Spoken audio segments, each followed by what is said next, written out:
Cuba korang fikir sekejap. Zaman mak ayah kita dulu, biasa kan kalau adik-beradik tu sampai 5, 6 orang. Tapi zaman kita sekarang, macam dah lain kan? Kita sekarang dalam tahun 2026 dan ada satu bom jangka yang tengah berdetik senyap-senyap.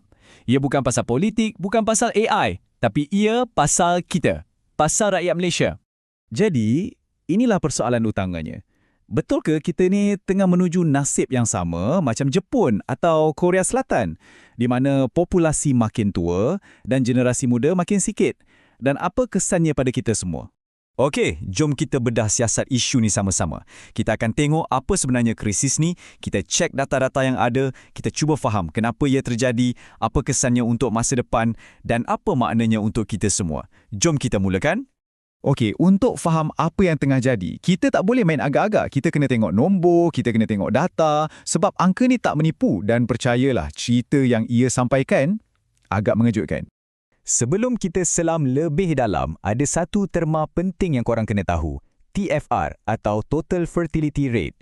Senang cerita, TFR ni ialah purata bilangan anak yang dilahirkan oleh seorang wanita.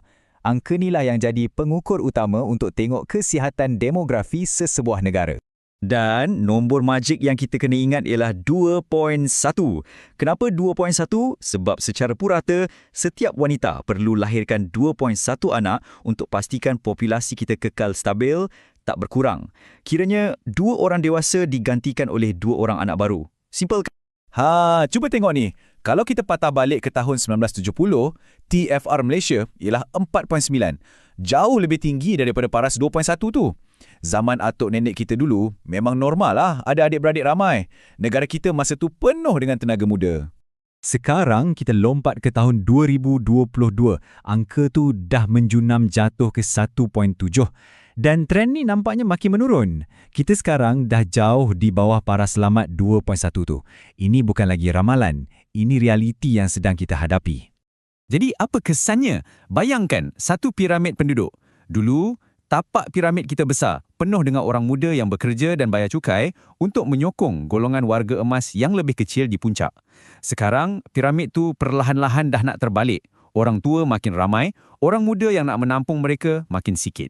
Okey, kita dah nampak apa yang berlaku. Sekarang, jom kita cuba faham soalan yang lebih penting. Kenapa ia berlaku? Kenapa makin ramai anak muda Malaysia memilih untuk ada keluarga yang lebih kecil atau tak berkeluarga langsung? Walaupun puncanya banyak, tapi kalau kita gali sampai ke akar umbi, jawapan paling besar ialah duit. Ya, tekanan ekonomi adalah faktor utama yang mendorong pilihan-pilihan peribadi ini yang akhirnya membentuk trend negara kita. Inilah realiti yang dihadapi oleh ramai orang muda hari ini. Ramai yang terperangkap sebagai generasi sandwich. Kena jaga mak ayah yang dah tua, pada masa yang sama kena sara diri sendiri. Tambah pula dengan kos sara hidup yang makin naik, harga rumah yang tak masuk akal, dan gaji pula, macam tu je lah kan. Dan ini satu contoh yang sangat real. Cuba bayangkan, dekat Lembah Kelang, kos hantar seorang anak ke Taska saja dah boleh telan separuh gaji bulanan. Bila benda asas macam ni pun dah jadi satu beban kewangan yang besar, macam mana nak fikir pasal anak kedua atau ketiga? Okey, kita dah faham puncanya. Sekarang, soalan seterusnya. So what? Apa akan jadi kalau trend ni berterusan? Macam mana rupa Malaysia dalam masa 20 atau 30 tahun akan datang? Ini bukan nak takut-takutkan, tapi ini adalah unjuran yang realistik. Sekarang pun kita dah mula rasa kekurangan tenaga kerja dalam sektor-sektor tertentu. Menjelang 2040, jangan terkejut kalau ada desakan untuk naikkan umur bersara. Dan di masa hadapan, ekonomi kita mungkin akan sangat bergantung pada tenaga kerja asing untuk terus bergerak. Dan inilah soalan-soalan bernilai jutaan ringgit yang perlu kita fikirkan. Bila tenaga kerja makin mengecil, siapa yang akan bayar cukai untuk tampung perbelanjaan negara? Macam mana kita nak biayai kos kesihatan dan pencen untuk populasi yang makin tua? Isu ni sangat kompleks. Tak ada satu pun jalan penyelesaian yang mudah. Ia bukan sesuatu yang boleh diselesaikan oleh kerajaan seorang diri.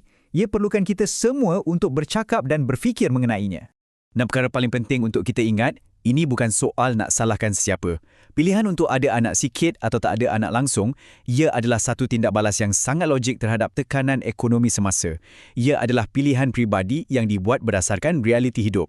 Jadi sekarang, giliran korang pula. Apa cerita korang? Apa pandangan korang pasal isu ni? Adakah korang merancang untuk berkeluarga besar atau mungkin korang ada pandangan yang berbeza? Kongsikan pendapat korang kat ruangan komen di bawah. Jom kita bincang.